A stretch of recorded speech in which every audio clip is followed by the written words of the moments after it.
it high, I come to you. In all the things you do, my heart cries out, my soul will sing to you, oh Lord, my offering. This is my cry of worship, my song of praise. Yan, praise the Lord. Unfailing love. When everything else failed, the love of God never fails. Amen? Amen. Tayong lahat ay, kung nag-pray na Sister Jenny, pwede po ba tayong tumayong lahat? Tayo ay manalangin. Atin pong ipagkatiwala sa Panginoon ang kanya pong mensahe sa umaga nito. Can we bow down our heads and put ourselves in the holy presence of God? Hallelujah. Dakilang Diyos, aming Ama na makapangyarihan sa lahat. Diyos na gumawa ng langit at lupa, ang Diyos ng Israel, ang Diyos ng Abraham, at ang aming Diyos na pinaglilingkuran. Dakila ka, O Diyos. Wala kang katulad, Panginoon. Sa umagang ito, amin kang itinataas, Panginoon, sa aming kalagitnaan, O Diyos. We are here, O God, because we want to worship you, Lord. Sabi nga po kanina sa aming inawit, Panginoon, we just want to go back to the heart of worship, O Lord. At sa amin pong pagbabalik, Panginoon, sa inyong presensya sa umagang ito, O Diyos. Hindi lamang sa mga awitin, Panginoon, because it is not about the song, Lord. It is all about you, Jesus. Ang totoong pagsamba, Panginoon, ay kayo po, Panginoong Jesus. Maaring kami ay may mga pagkukulang sa inyo sa buong linggong ito, Panginoon. But because your love never fails, O God. Yung pag-ibig niyo sa amin, Panginoon, ay hindi po natatapos, hindi po nagmamaliw, Panginoon. Kaya naman narito kami, O Diyos. Narito kami dumudulog sa inyong presensya, sa inyong kahabagan, O Diyos, sa umagang ito, Panginoon. And we thank you, O God, sa panibago niyong katapatan sa umagang ito, Panginoon. For truly, Lord, your word says that your faithfulness, they are new every morning, O God. Panginoon, Rami man namin pinagdaanan sa linggong ito, pero sa umagang ito, Panginoon, muli namin maranasan ang panibago niyong katapatan, O Diyos. A brand new faithfulness, O God. Salamat po ng maraming, Panginoon. Kayo po ang aming itinataas sa lugar na ito, O Diyos. Kayo po ang aming sinasamba, Panginoon. We give you the highest praise and adoration, and you deserve it, O God. You deserve to be worshipped. All the glory, Lord, belongs to your name alone, O God. Salamat po. Allow us to understand your words, O God. Hayaan niyo po, Panginoon, buksan niyo po ang aming mga puso at isipan, Panginoon, na maunawaan po namin ang inyong mga salita na nais niyong iparating sa amin, Panginoon. We allow your Holy Spirit to be our preacher today, Father God. We allow your Holy Spirit to be our teacher today, Father God. Salamat po, Panginoon. Gamitin niyo lamang po akong sisidlang walang laman, na maging daluyan lamang ako ng iyong mga salita, Panginoon. Salamat po sa buhay ng aking mga kapatid na naririto, O Diyos. Pinili nilang pumunta dito, Panginoon. Pinili nilang sambahin ka, O Diyos. Pinili nilang pakinggan ang inyong mga salita sa umagang ito, Panginoon. Kaya hindi pa man kami aalis sa lugar na ito, Panginoon. Hindi pa man kami nakaalis, Panginoon. Dala-dala na namin, tanggap na namin, O Diyos, ang pagpapala na nagmumula sa inyo, Panginoon. Marami pong salamat. Muli sa inyo po namin binibigay ang pinakamataas na papuri at pagsamba sa matamis at makapangyarihang pangalan ng Panginoong Jesus. Lahat ng anak ng Diyos ay magsabi ng Amen. Amen. Amen. Sige po, tayong lahat ay po. At sana si Brad Louie. Wala. Ako naman po ay na-bless doon sa paki-flash ka na ngayon. Ayun, gising pa pala si Brad Louie. Nakaka-bless naman na more than 12 hours na siyang gising. But if the Holy Spirit is with you, walang antok-antok. Amen? Para po sa gawain ng Diyos. At, yan. Gusto ko po kayong batiin ng Happy International Coffee Day. Yan. Noong October 1 po ay nag-celebrate po ang buong mundo. Baka hindi nyo lang alam, sineselebrate din po pala ang kape, ang araw ng mga kape. No? Actually, sa US po yan nagsimula, October 1st. Pero dahil October pa naman, i-celebrate din po natin kasi alam niyo po ang mga Pilipino, mahaba po yan mag-celebrate. Di po ba pag pasok pala ng bare months, Pasko na? No? Kaya buong October po, yan. Wala pong October sa mga Pilipino, araw-araw, coffee day. Amen? Lalo na pag salary day. Nandoon na kayo sa kapihan. No? So why we are talking about coffee today? Or siguro kailangan din ito ni Brad Louie ngayon kasi talagang gising na gising siya, no? Bakit nga ba kailangan nating pag-usapan about coffee? Next slide po. Kasi po, may hugot po ang isang pastor. Actually, nakita ko lang po ito sa isang pastor. Sabi ko, ang ganda nito. Sabi niya, ang relasyon mo daw sa Panginoon ay parang kape. Kapag pinabayaan mo, lalamig. Relate po kayo? Totoo. Totoo po ba? Amen. Pag pinabayaan mo yung kape, hindi mo iniinom, lalamig po yon at hindi mo na may enjoy yung sarap ng kape. Amen. Lalo na pag ang kape po ay galing sa Starbucks. Yes. Paano naman Praise yung the Lord. malamig na kape? Masarap yun. Ito usapan yun. Pag nag-uusap tayo ng kape, ibig sabihin yung mainit na kape. Okay. So sabi dito, ang relasyon mo daw sa Panginoon ay parang kape kapag pinabayaan mo lalamig. So we won't allow that kind of relationship. Amen. Amen. Amen. Palakpakan niya po natin ang Panginoon. Meron pong maiksing story. Next slide po. About coffee beans, egg, and potato. Okay. Itong tatlong ito, tandaan niyo po yung kape, itlog, at saka yung patatas, ay nilagay sila sa isang kumukulong tubig. Individual. Isang pot, isang maliit na pakuluan ng tubig, no? Sabay-sabay silang pinakuluan. Sabay-sabay silang pinakuluan at iba-iba ang naging resulta. Okay. Ang patatas daw, nung pinakuluan na siya, ay lumambot. Lumambot at madali siyang durugin. Kaya nga po may mga mashed potato. Di po ba? Dali lang durugin. Okay. Ang itlog naman po, kapag pinapakuluan ay tumitigas sa labas, but inside, it's still soft. Diba? Malambot siya sa loob, pero sa labas, tumitigas. Ang coffee beans naman po, kapag pinakuluan mo, the more mo siyang pinapakuluan, ano pong nangyayari sa kape? Lumalabas yung kanyang aroma ng kape, no? Kaya meron daw pong sekreto bakit kapag dumaan ka sa Starbucks ay mapapapasok ka pala. Kasi parang yung amoy nila, yung amoy ng kape ay nang-aaya. Ganun po ang ibig sabihin ng aroma of coffee. So, the same process, parehong pinakulo ang tubig, pero iba-iba ang produkto. Iba-iba ang outcome. Di po ba? No? Pareho lang na mainit na tubig. Pero iba-iba po. Katulad ng patatas, lumambot siya.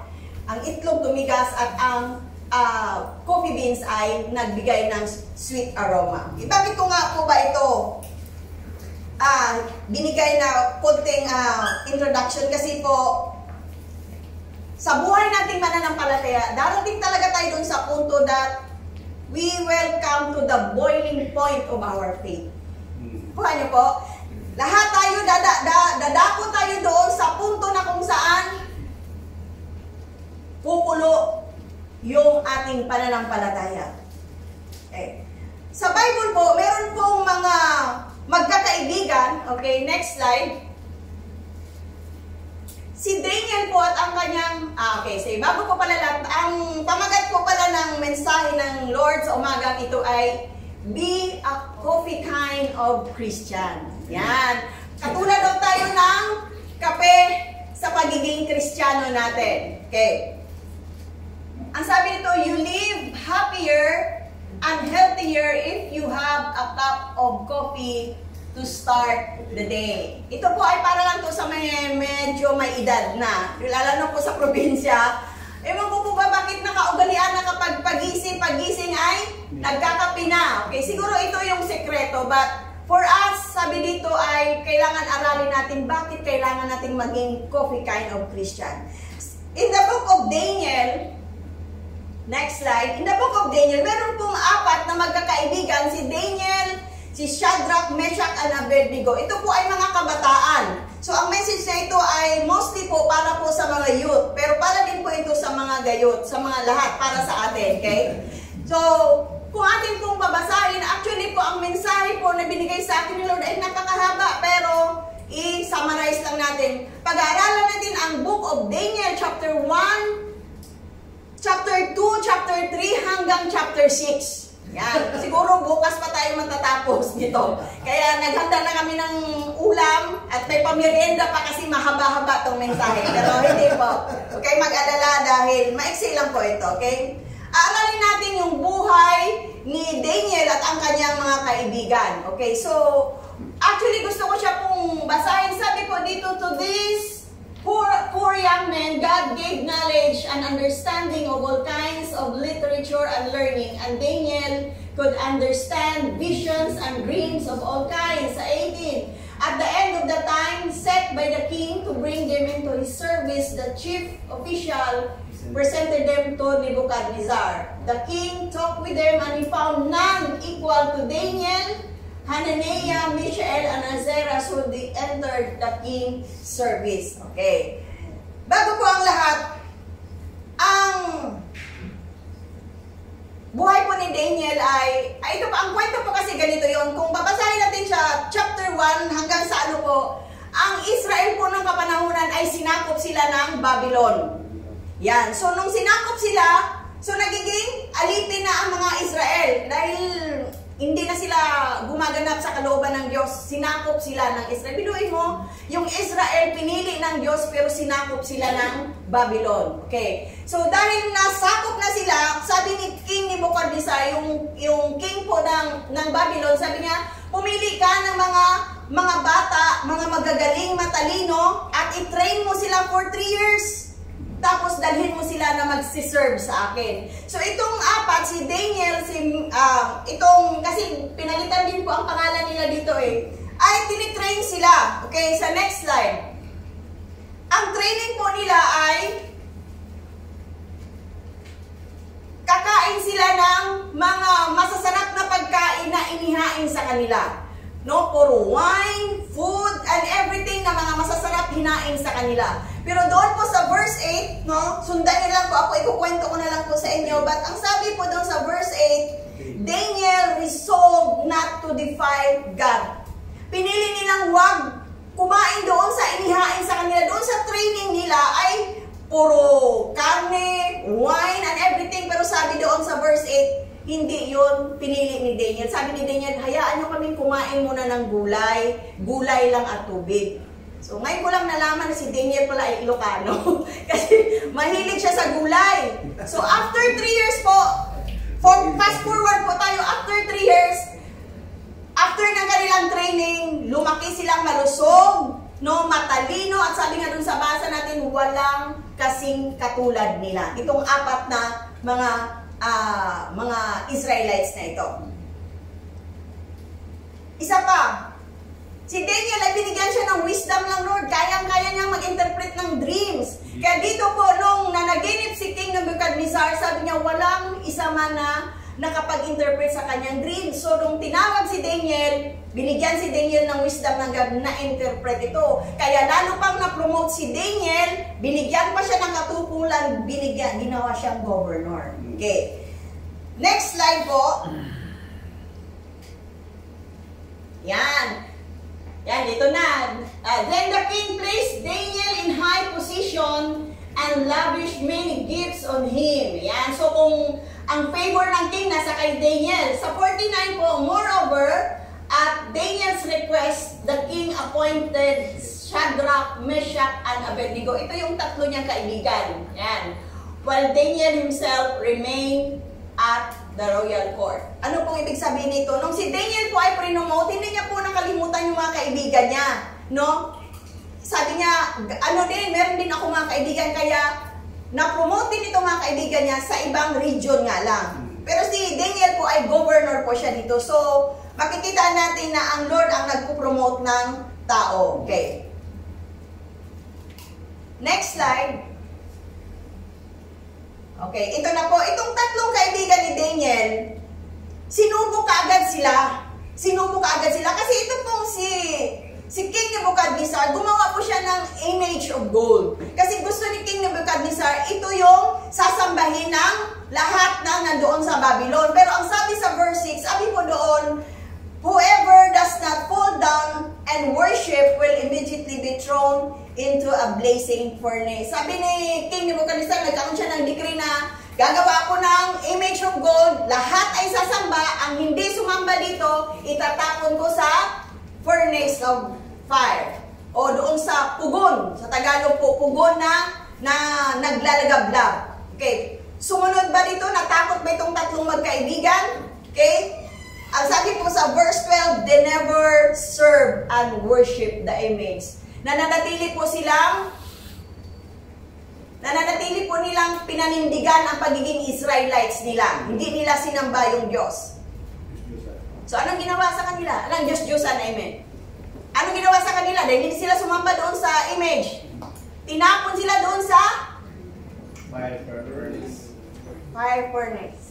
Tinapon sila sa pugon. Itong tatlong magkakaibigan. Yan. Ito na ba yun? Yan. Yan. So, ito sabi nitong tatlong magkaibigan, Shadrach, Meshach, and Abednego replied, kasi pinatapon na sila eh. Tapos sinausap sila ng king. Sabi niya, King Nebuchadnezzar, we do not need to defend ourselves before you in this matter. Okay. Ito, tingnan niyo po sa verse 17, if we are thrown into the blazing furnace, the God we serve is able to deliver us. Yan. Hindi sila natakot na itapon doon sa pugon kasi alam nila na ang Diyos daw nila ay i-deliver sila ng God. Pero ito po ang magandang declaration nila sa verse 18. Sabi nga, but even if He does not, we want you to know, Your Majesty, that we will not serve your gods or worship the image of your gold you have set up. Sabi nitong tatlong magkakaibigan, sabi niya, okay lang na itapon mo kami doon sa naglalagablab na apoy kasi alam namin na ililigtas kami ng Diyos. Pero, sabi niya, kahit hindi kami ililigtas, magsisilbi pa rin kami sa aming Diyos na buhay. Parang sinabi niya dito kasi sabi niya, kahit hindi kami i-save ng God, hindi kami magsiserve sa image na ginawa mo. Nakuha niyo po? Okay. Next po is, darating kasi tayo doon sa punto ng buhay natin na magde-decide ka kung magpapatuloy pa ba ako, hindi. Kasi darating ka doon sa punto ng buhay mo na parang hindi naman sinasagot ang mga prayers mo. No? Maki-question mo, totoo pa ba itong aking dinadaluhang gawain? No, lahat naman ng mga prayers ko parang hindi naman sinasagot. Pero ito yung sagot, mga kapatid. Ang sabi nila, kahit hindi sasagutin ng Diyos ang aking panalangin, maglilingkod pa rin ako sa Diyos. Amen. So ito yung tatlong magkaibigan. How about Daniel? Ano naman po yung naranasan ni Daniel? Next slide po. Sa Daniel chapter 6, okay, buong Daniel naman po dito. Si Daniel naman po ngayon ang dumanas ng isa pong sitwasyon na parang medyo mahirap yata. Kasi po si Daniel, dahil ang favor po ng Lord ay nasa kanya, marami pong naiinggit sa kanya, sa totoo lang. Kaya sabi nitong mga ibang governor, sabi niya, gumawa ka nga ng decree, panibagong decree na lahat ng sumasamba sa ibang Diyos ay itatapon naman doon sa dense lion. Doon naman sa kuweba ng mga leon. Okay, kapag sumamba ka ng ibang Diyos-Diyosan. So, anong ginawa ni Daniel? Natakot ba si Daniel? Okay, sabi dito daw, Daniel, okay, next slide please. Naikwento ko na yan. Next slide. Okay. The royal administrator, ito po yung sinasabi ko sa inyo ng mga naiinggit kay Daniel. Prefects, satraps po ibig sabihin governors, advisors. Yan, governors have all agreed that the king should issue an edict and enforce that decree that anyone who prays to any god or human being during the next 30 days, except to you, your majesty, shall be thrown into the lion's den. Actually, 30 days lang na wala kang ibang sasambahin kundi ang Diyos lang ng Babylon. Pero hindi ito ginawa ni Daniel. Doon po sa next slide po. Now, Daniel, nung nalaman ito ni Daniel na may ganitong batas, no? Tumigil ba siya sa pagsamba niya sa kanyang Diyos, ang Diyos ng Israel? Hindi po siya tumigil, but nagpapatuloy siya sa panalangin. Ang sabi po dito, when Daniel learned that the decree has been published, he went home to his upstairs room where the windows open towards Jerusalem. Nung nalaman niya na may decree na ganito, hindi siya natakot, bagkus umuwi siya, umakyat siya sa room niya, at ang sabi dito, 3 times a day, he got down on his knees and prayed, giving thanks to his God, just as he had done before. Walang nabago sa prayer life ni Daniel. Walang nabago sa pagiging Kristiyano niya. Okay, next. Sabi dito, then this man went as a group and found Daniel praying, asking God for help. Ito na naman itong mga sursurero. Nakita nila si Daniel na nagpipray. Kaya sinumbong agad nila itong si Daniel, nagpipray pa rin ito kahit may batas ka nang ginawa. So anong ginawa ng hari? Pinatapon si Daniel sa Lion's Den. Yung tatlo niyang kaibigan, tinapon doon sa pugon na sobrang init. Si Daniel naman po ay ipinakain o tinapon doon sa Lion's Den. Okay. So, nung kinabukasan, nung tinapon na si Daniel, kinabukasan, nandoon na yung hari. Sabi niya, niligtas ka ba ng Diyos mo?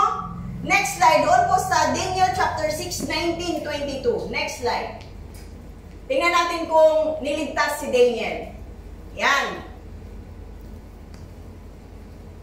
At the first light of dawn, madaling araw pa lang, pumunta na yung king at tinignan niya kung buhay pa ba si Daniel o kinain na siya ng leon. Sabi niya, when he came near the den, he called to Daniel in an anguished voice, Daniel, servant of the living God, has your God, whom you serve, continually been able to rescue you from the lions? Nagtanong ka agad yung hari. Sabi niya, buhay ka pa ba dyan? Nirescue ka ba ng Diyos na pinaglilingkuran mo? Next slide. And then, Daniel answered, may the king live forever. Eto, sabi niya sa 22, my God sent his angel and he shut the mouths of the lions. Sinara pala ng Diyos ang bibig ng leon. Merong mga comedy dito na bakit daw hindi kinain si Daniel ng leon? Kasi yung lion pala is nagpa-fasting din siya. Ayoko niya. Pero dito po, it was God, it was the angel of God, ang siya pong nagsara ng bibig ng leon. Next slide. So, ano po ang 1-point lesson natin dito? OPL. Alam niyo po sa company namin, meron po kaming tinatawag na OPL. Magsasubmit ka dito at least once a year, meron kang nagagawang OPL, 1-point lesson. Yan. Gusto ko po itong i-apply dito. Okay, 1-point lesson. Number 1, God allowed Daniel to be thrown into the lion's den, but he wasn't eaten. Inallow ng Lord na itapon siya doon sa lion's den, pero hindi naman siya kinain. Pangalawa po, itong kanyang mga kaibigan, God allowed Shadrach, Meshach, and Abednego to be thrown into a fiery furnace, but they didn't get burned. Hindi sila nasunog. Okay. Sa buhay po nating mananampalataya, minsan po, dumarating po tayo doon sa mga sitwasyon na parang inaalaw tayo na itatapon tayo doon sa lion's den. Sabi ko, sinerch ko, ano po bang ibig sabihin ng lion's den sa buhay ng mananampalataya? Sa buhay natin, araw-araw nating pamumuhay. Sabi po sa Britannica, ang ibig na po sabihin ng lion's den, it is a place or situation in which someone must deal with an angry person. Yan. Kapag pala dadalhin ka doon sa isang sitwasyon na i-deal mo yung isang taong galit, hindi lang taong galit, kundi sabi nito, you will be facing an angry crowd. Yan. Haharap ka daw doon sa mga taong galit sa'yo. Ito pala yung ibig sabihin ng lion's den. Itatapon ka doon, iaalaw ka ng Lord, dadaling ka nyo doon sa isang sitwasyon na kung saan halos lahat ng tao galit sa'yo. But God won't remove you from that situation. Hindi ka aalisin ng Lord sa sitwasyon na yan. Lord, ayoko dyan, galit sila sa akin. Dito po si Daniel ay hindi siya inaalis doon, kundi ang Diyos mismo ang nagsasara ng mouth ng mga lions. It was God, it was the angel of God actually na nagpatikom ng bibig ng mga leon. And number 2 po, itong tatlong magkaibigan, hinayaan silang itapon doon. Bakit hindi na lang kasi pinatay ni Lord yung apoy para hindi na lang sila itapon doon? Ang sabi po dito, hindi sila nasunog.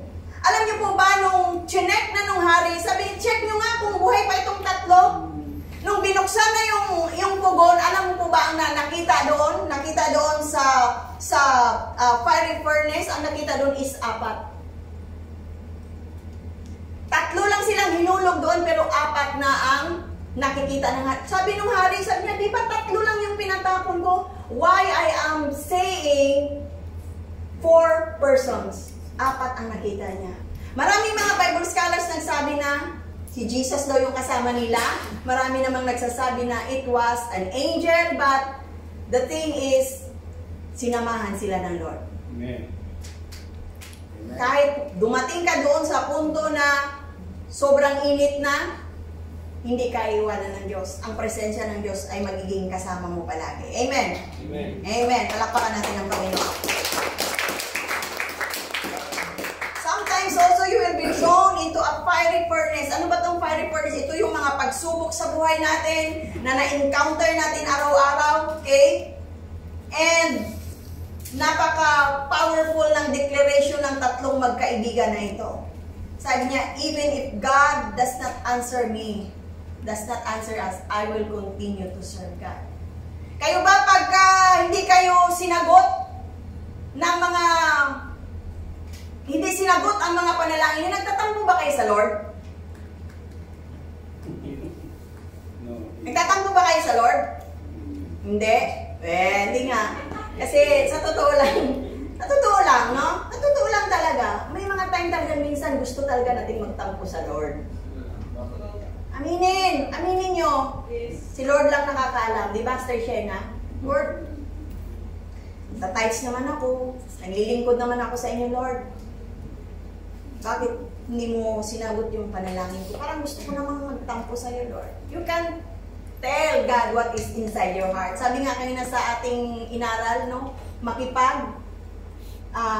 Makipag-reason out ka sa Lord. Sabihin mo sa Lord. Sabihin mo, Lord, ang tagal ko ng mananampalataya, bakit hindi mo sinasagot tong panalangin ko? Ba't hindi parang unfair ka, Lord, Bakit si Ninang Perry lang yung binibless mo? No? Bakit si ganito? Bakit gusto ko din mag-start ng business? Bakit hindi ako makapag-start ng business ko? Minsan gusto nating magtampo, but alam niyo po ba na okay lang na mag-ipag-dialogo tayo sa Lord ng ganon? Sabihin mo sa Lord, Lord, ito yun eh. Ito yung aking laman ng puso ko. Pero kahit hindi mo ako sasagutin, Panginoon, maglilingkod pa rin ako sa inyo. Amen. Ito yung 1-point lesson that even if hindi ka sasagutin ng Lord, paglilingkuran mo pa din siya. Amen? Ayaw nyo Basta sabi dito, kahit hindi ako sasagutin ng Lord, maglilingkod pa rin ako. Amen? Kahit may pagsubok, huwag kang tumigil sa paglilingkod sa Lord. And conclusion. Sige lang, no? Yan. Ito yung sinasabi ko kanina na be a coffee kind of Christian. Bakit daw? Dapat magiging katulad tayo na isang kape. Binigyan ko po ng acronym. Yan, nagkakape na si Louie. Binigyan ko po ng acronym ang coffee. Dapat magganito tayo type of a Christian. Number 1, C. Yan, madali lang to. Christ-centered life. Dapat si Kristo lagi ang nasa sentro ng buhay natin. Matthew chapter 22 verse 37, love God with all your heart, with all your soul, and with all your mind. Huwag mong itatabi si Jesus. Dapat siya yung nakasentro sa buhay mo. Next, O. Offer your life to Jesus. Romans Romans 12:1, offer your life as a living sacrifice. Yung mga buhay natin, yung mga oras nyo na dapat natutulog kayo ngayon kasi day off nyo, but you choose to come here because you want to offer your life. This is your spiritual act of worship. Amen. And I'm so blessed. Sabi ko nga kapina, sana all ganito ang spirit katulad. Hindi ko tayo nataas si Brad Louie ha, pero ganito bang klase na walang tulog pero pupunta sa gawain? Pupunta siya kasi siyang presider. Wala siyang choice. Praise the Lord. First thing first, Matthew 6:33, seek ye first the kingdom of God and all these things shall be added unto you. Laging first si Lord sa buhay natin. Amen. Sa mga kabataan, lagi siyang nauuna sa atin. Okay?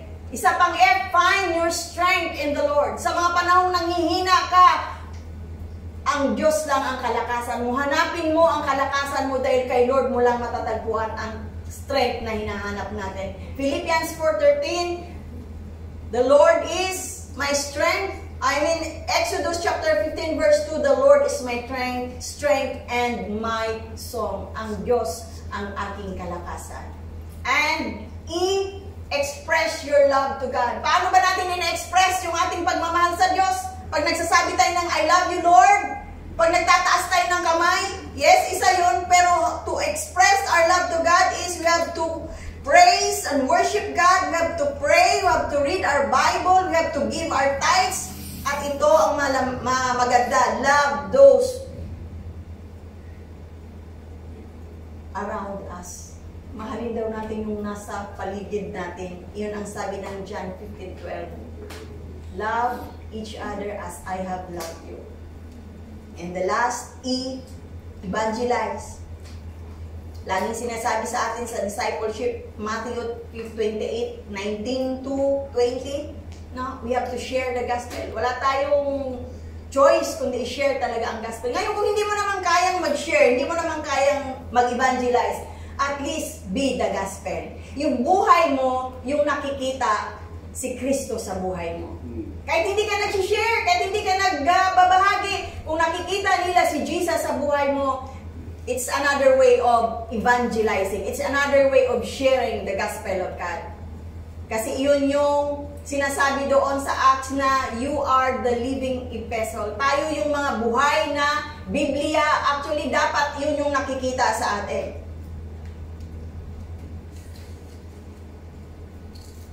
Huwag nating hayaang lumamig ang relasyon natin sa ating Diyos. Amen? Kasi wala po talagang lasa, wala pong sarap ang kape kapag malamig.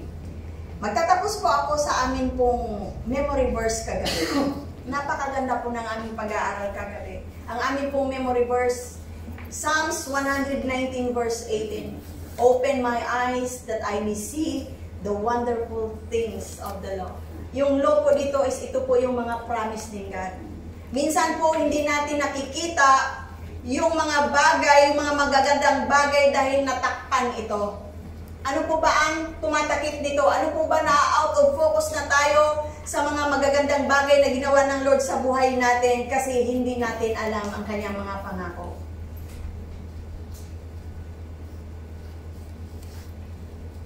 So paano ko malalaman ang mga pangako ng Diyos? Paano ko malalaman kung hindi naman ako nagbabasa ng Bible? Paano ko malalaman na napakaganda pala ng plano ng Diyos sa buhay ko kung hindi ko alam ang salita ng Diyos? Nakuha niyo po. No? God has prepared something great and wonderful sa buhay ng bawat isa sa atin. Minsan hindi lang natin nakikita kasi busy tayo or ito ay na hindi naman siya blinded. Hindi pala siya blinded lane yung ano lang pala yung lumabo. Yan, gusto ko yun yung gusto kong sabihin kagabi na hindi naman talaga tayo actually blinded kasi alam naman natin yung Word of God. Minsan lang lumalabo lang yung paningin natin kasi nakafocus ang ating paningin sa ating mga needs, sa ating mga kawalan, sa ating mga problema, sa ating mga struggle, sa lahat, sa araw-araw, meron tayong struggle sa buhay. Ito ay naging dahilan upang lumabo ang ating paningin at hindi natin makita ang mga pangako ng Diyos. Nakuha niyo po? Tayong lahat ay tumayo, tayo ay manalangin. Hallelujah. Salamat po, Ama, sa inyong mga salita, Panginoon, sa umaga nito, God. Open our eyes. eyes, Lord. Help us, Lord, to see the wonderful things that you have prepared for us, O God. Maraming pong salamat, Panginoon, sa maiksing mensahe, Panginoon. Lord, anuman ang aming mararanasan, O Diyos, anuman ang aming makakasalamuha, anuman ang aming mararanasan bilang isang mananampalataya, O God. Lord, hindi nyo man sinasagot ang aming mga pananampalataya, ang aming mga panalangin, O Diyos. We just want, Lord, to declare that we will continue to serve you, O God. We will not stop worshiping you, Lord. Because this life, the reason that we live is to worship you, Lord. Yes. Salamat po. In Jesus' name. Amen.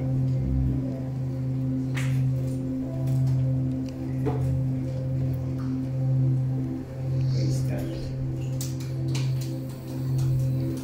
Hallelujah. Praise the Lord. So, kung makikita po natin ang mensahe ng Panginoon, itong apat na tao ito, naka-experience po sila ng ibang klaseng experience. Okay. Sila yung mga taong kahit anong mangyari sa kanilang buhay, they are consistent in believing in God. Okay? So, today, meron challenge sa atin. Naniniwala po ba kayo sa miracle? Okay. So, ang miracle po, sabi ng Biblia, our God is the same God yesterday, today, and forever. Amen? Kung nagpe-perform siya ng miracle noon,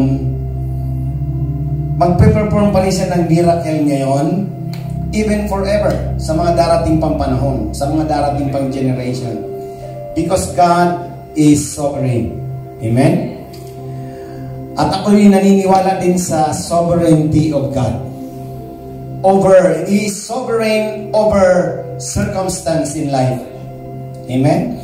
Nakita po natin ang pangyayari kay Daniel, kay Meshach, Abednego, at kay Meshach. Nakita po natin. Si Daniel itinapon sa lion's den. Okay? Ang sabi ni Daniel, sabi nung tatlo muna, ay kahit hindi kami iligtas ng aming Diyos, hindi kami sasamba sa ginawa mong Diyos-Diyosan, because these people knows God. May relasyon sila sa totoong Diyos, na talagang nararanasan nila yung kapangyarihan ng Diyos. Nalaman nila na ginawa lang ni King Nebuchadnezzar yung Diyos-Diyosan, ginawa niya sa ginto. At nagpatupad siya ng decree na kailangan sambahin siya ng mga tao. Pero hindi nila sinunod. Kaya itinapon sila, sa sila inilagay dun sa blazing furnace. Ang sabi ng hari, hit the furnace 7 times hotter. Biruin mo, 7 times hotter. 7 beses, 7 doble. Painitin yan at ihulog yan, 3 yan. Okay, tapos di pa pumunta mismo yung hari. Oy, Abednego, Meshach, nandiyan pa ba kayo? Buhay pa ba kayo? Niligtas ba kayo ng Diyos na sinasamba nyo? Yes! Sabi na, nandito kami, ligtas kami, buhay kami. Ngayon nakita ho natin. Sa buhay ho natin, minsan dadaan talaga tayo sa naglalagablab na mga pagsubok.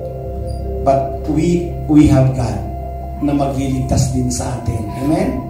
Kasi pares, sino ba yung Diyos na sinasamba nila Meshach, Abednego at ni Daniel? Di ba yun din ang Diyos na sinasamba natin ngayon? Parehas lang po yun. Maaaring hindi tayo itapon sa blazing furnace. Pero minsan talagang nag-aapoy ang ating mga pagsubok na dumaan. Napakainit, napaka-challenging ng mga pagsubok. But God will deliver us. Amen? If we will just call upon the name of the Lord. Amen? You will be saved from that pagsubok na yan sa buhay. Ganon din si Daniel. Kita po natin. So dito po mga kapatid, ang lesson natutunan natin ay maging consistent po tayo sa ating paniniwala at sa ating pananampalataya sa Panginoon. Whatever happens. Amen? So talagang may pagsubok even sa ating mga pag-aaral kanina sa Bible study, may pagsubok talaga. Gagamitin talaga yan ng Panginoon to strengthen us, to know that He is God. Ililigtas niya tayo sa ating mga buhay. Amen? Hallelujah. Salamat, Panginoon. Pinupuri ka namin. Truly, you are the God that changed not. You are the same yesterday, today, and forever, O God. Lord, salamat at sa mga sandaling ito, Panginoon, we keep on trusting you, Lord. We keep on our eyes on you. Kahit na, Panginoon, kami ay may mga pagsubok, yes, Lord, our faith remains na ikaw lamang, Panginoon, ang magliligtas. You are going to deliver us, Panginoon, and you are going to strengthen us, Father God. Katulad ni Daniel, katulad ni Meshach, Shadrach, and Abednego. Thank you, Lord, sa mga salitang ito na nagbibigay sa amin ng kalakasan. That you are the God that will perform miracles in our lives. You are a sovereign God na aming sinasamba, Panginoon, at aming pinaglilingkuran. Ano man ang nangyayari sa aming paligid, Lord, you are going to deliver us. Ano man ang nangyayari, Panginoon, sa mundo, meron na po, Panginoon, ang mga gyera, Panginoon. Lord, we are praying, Panginoon, na magbibigay ka sa amin ng escape, way of escape, na matatakasan po namin, Panginoon, ang lahat ng kaguluhan sa buhay, lahat ng nararanasan po namin, Lord. Even our needs, O God, na minsan, ito po ang nagiging sagabal kung bakit kami nanghihina, hindi kami makapanalangin, Lord. Show to us that needs, Panginoon, ay hindi po yan ang mahalaga, Ama. Kami ay buhay, binubuhay mo araw-araw. Nararanasan namin ang himala ng buhay because you are supplying our needs, O God, according to your riches in Christ Jesus. Maraming salamat, Panginoon. At aasahan pa namin, Panginoon, O Diyos, ang mga gagawin mo pang himala sa aming buhay, sa mga darating pang panahon, darating pang araw, habang nabubuhay kami sa mundong ito, Panginoon, we will keep on believing in your word and in believing in Jesus. Because only Jesus, Panginoon, ang siyang nagbibigay sa amin ng tagumpay. Yes, Lord, we can do all things in Christ Jesus. And we are more than conquerors, O Lord, in Christ Jesus our Lord. Thank you, Jesus, for your precious blood that was shed on the cross, na kami ay matagumpay, kami ay merong provision sa lahat ng bagay na pangangailangan namin. Thank you, Lord Jesus. Just open our eyes so that we may see the wonders in your law, O Lord. Lahat ng mga bagay na kamangha-mangha na nandun sa iyong mga salita, sa mga pangako mo, Panginoon, nandun sa iyong mga salita, ay maranasan namin ito, Panginoon, when you open our eyes, Lord. Thank you, Father. We give you praise. We give you glory. Let the love of God flow from us right now. And let the peace that comes from the Lord Jesus flow from us right now. And let the power of the Holy Spirit continually experience, O God, by your people, O God, today, Lord, until sa buhay namin, Panginoon, sa mundo ito, Panginoon. Holy Spirit, we pray for your presence in our lives. Only you can give us strength. Oh, thank you, Father. Thank you that you send your Holy Spirit upon our lives. Right now, Father, we give you all the praise and the glory and honor, thanksgiving and worship in the mighty name of Jesus. Tinatanawagan ko po yung nagdidiwang ng kaarawan. Una na si Jaire. Nasaan si Jaire? Hallelujah. Nandito. Sige po. Hanggang dyan ka lang. Sige. Sino pa po ang magdidiwang ng kaarawan? JC? Where is JC? Wala. Okay. Wala na magdidiwang ng kaarawan. Even advance. Ipag-pray na natin ng advance. As ano pa ako? 27 more than that. Sino pa? Ha? Hilda. Peña. Okay. Wala siya dito?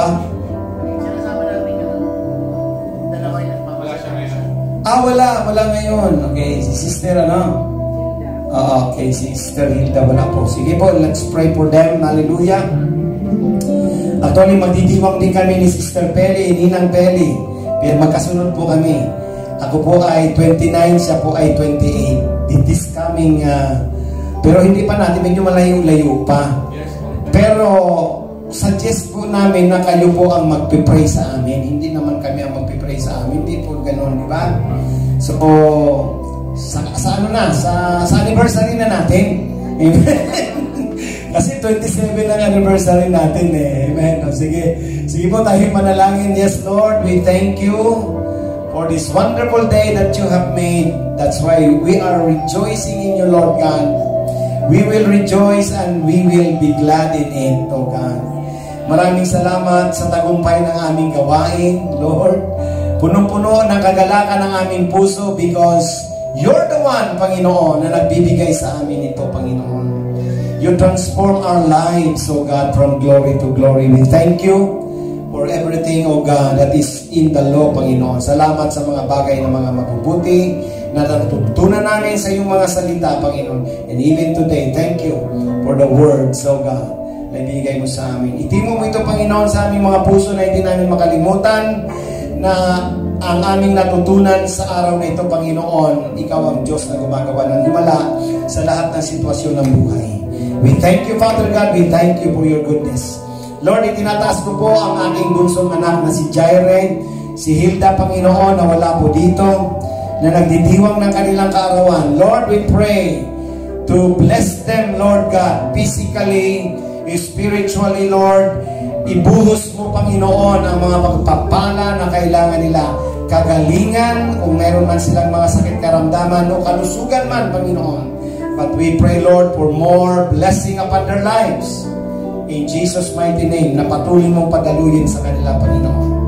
Thank you, Lord. Salamat. At pahabain mo pa ang kanilang mga buhay upang matutunan pa nilang maglingkod sa iyo, Panginoon, ng matagal sa mundong ito, Panginoon, sapagkat masarap nga po, Panginoon, ang maglingkod sa iyo, O Diyos.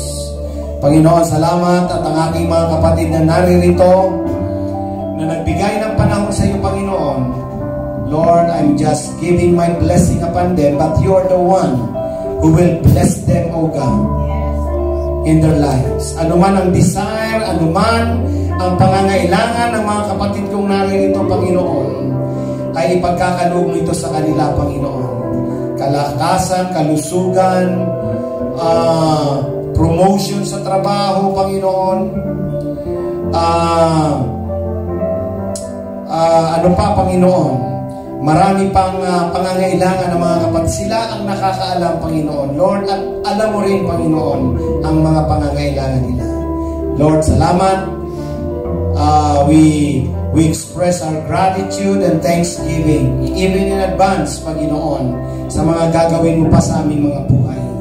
Thank you, Lord, for your goodness, for your faithfulness to us. In Jesus' name, ito po ang aming sama-samang panalangin. Ang lahat ay magsabi ng Amen and Amen. Thank you, Lord. Praise the name of Jesus.